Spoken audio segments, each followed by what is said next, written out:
Hi friends, in this chapter we are going to add few more tables to add purchase to the asset. For example, you have the asset details, but what happens if I need to purchase a new or make a new asset? I mean, I am purchasing from outside and putting into the system. So in that case, that provision is not there. As of now, it is not there. So we need to add the purchase details.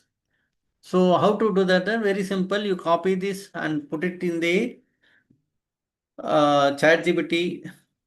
Then ChatGPT will help us to do this one. Okay. So I'll copy paste and I'll go to the end. Say that add purchase option in the table structure. Okay. So add purchase option, add tables for purchase option. Okay. In the table structure. Okay. Fine. So let me try this. So what happens? Okay. Below are the additional table to support the purchase and procurement option. Okay. So purchase request, request items. Okay. Purchase order item, goods receipt item, purchase invoice and payment. Okay. Purchase to asset, linking purchase to asset. Okay. So all these are given. So how the flow is purchase request to purchase order and good receipt, asset creation, invoice. That is how the structure and payment. Fine. It has given a very clear picture of what need to be done. I mean, this is a business model, perfect business model. Okay. So now we need to do this one. To do this one, what we are going to do is, first of all, let me take one simple thing. We'll go step by step. First of all, we should be able to understand the business model. So business model is very clear. So that should be taken care. Let me start with the purchase request. Okay. Entitle request before the approval. Okay. Then purchase request items. What are the items we need to purchase from? Okay. So that we need to add. Okay. Mm. Purchase order and purchase order item. Okay. See, I'll just show you one thing. Here in the purchase request, there is called a request ID, which is a the primary ID. Okay, and similarly in the dotted table, see this is the important thing we have started to explain how to create parent-child relation tables. That's what the very purpose of this particular chapter. So now there is a table, purchase request table. And similarly, there is one thing called purchase request items. What do you mean by that?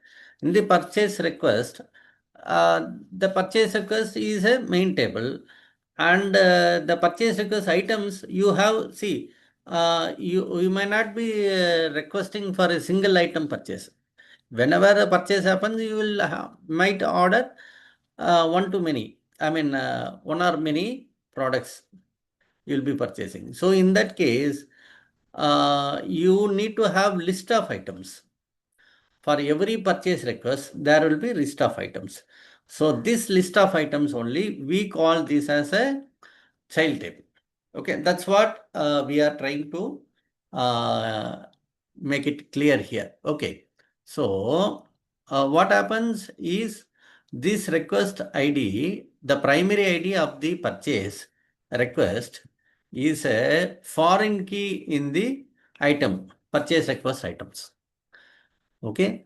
So now the purchase request will act as a what? It will be acting as a one to many table, because purchase request item becomes the child table and the purchase request will become parent table. Okay. So how to create this one? That's what we are going to do now. Okay, fine. So let us go to so we have the data here. Now we will feed into the structure so that we will get an idea. Fine. Let me do that one for you.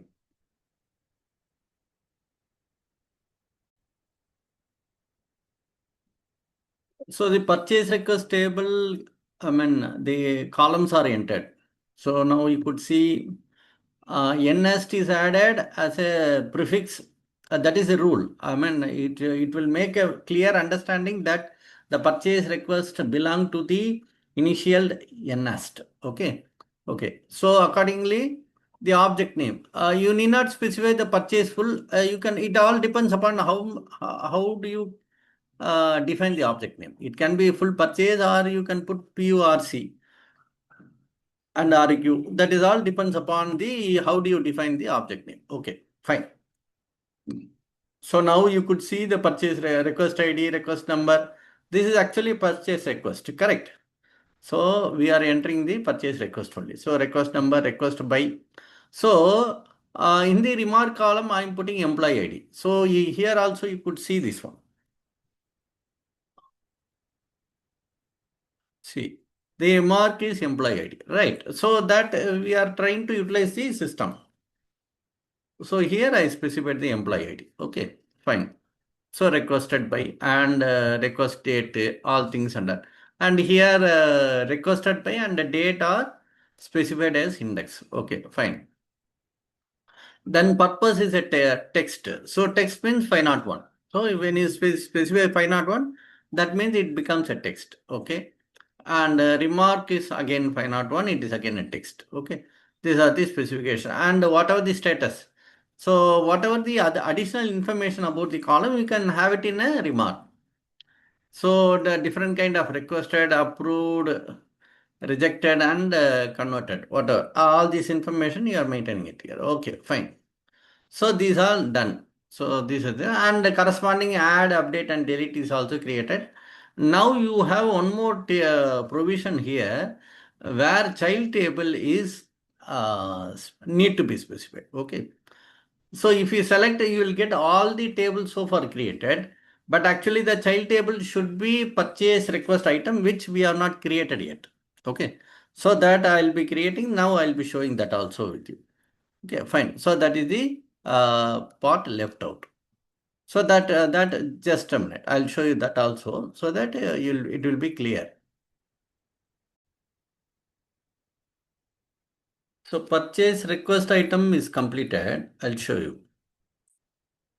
Okay, the table is created and the required columns are added. Okay, fine. So the request ID, so this you should be very clear on this. What is request ID? Request ID, you can add remark also. So this is a reference for parent. So what is the parent? Is purchase request. Okay. So this is very important because without this, the why this is so important, I'll explain. So when you are making a purchase request, okay, you cannot rise like for every one item, you cannot create a purchase request. If you have 10 items, all the 10 items should be in the same document. Correct. That is how the purchase request, let it be purchase request or purchase order or purchase whatever may be, or sales. In general, what will happen? We'll be having one main document that we call it as parent table, and the child table will be having the list of items. Right, that is how. So, to make that one, the parent ID should be available in the daughter table or child table, whatever be. Okay. So that is very important. Without that, the relation, that is parent-daughter relation or parent-child relation will not work out. That you should be very clear on that. Okay. So the remaining things and all as it is, whatever we have come across, like brand ID, model ID, quantity, remark, all these things are you are already familiar. So no, nothing special about that. But the special case here is the request ID, which is a parent ID foreign key that is being used here to refer the parent. Okay. And for that index is required because the search will be happening based on that. Right. Okay.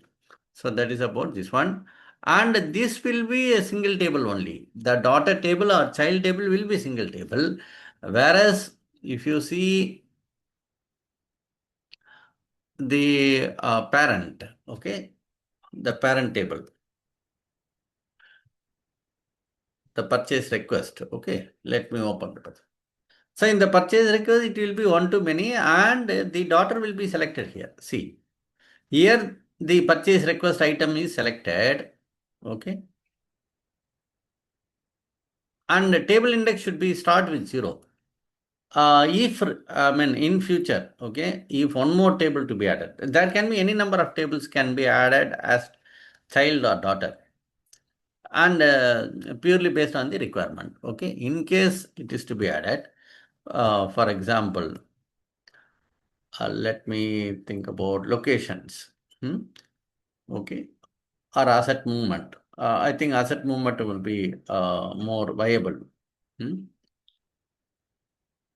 For example, I mean, there is no relation between the purchase request and asset movement. Okay. So it generally it won't suit you correctly. But I mean, for an example sake, okay, you need to specify one here. Then followed by the next table is added, two to be added. Like that, you can add any number of tables. That is what I'm trying to say. So I'll delete this one because that is not required. Okay, fine.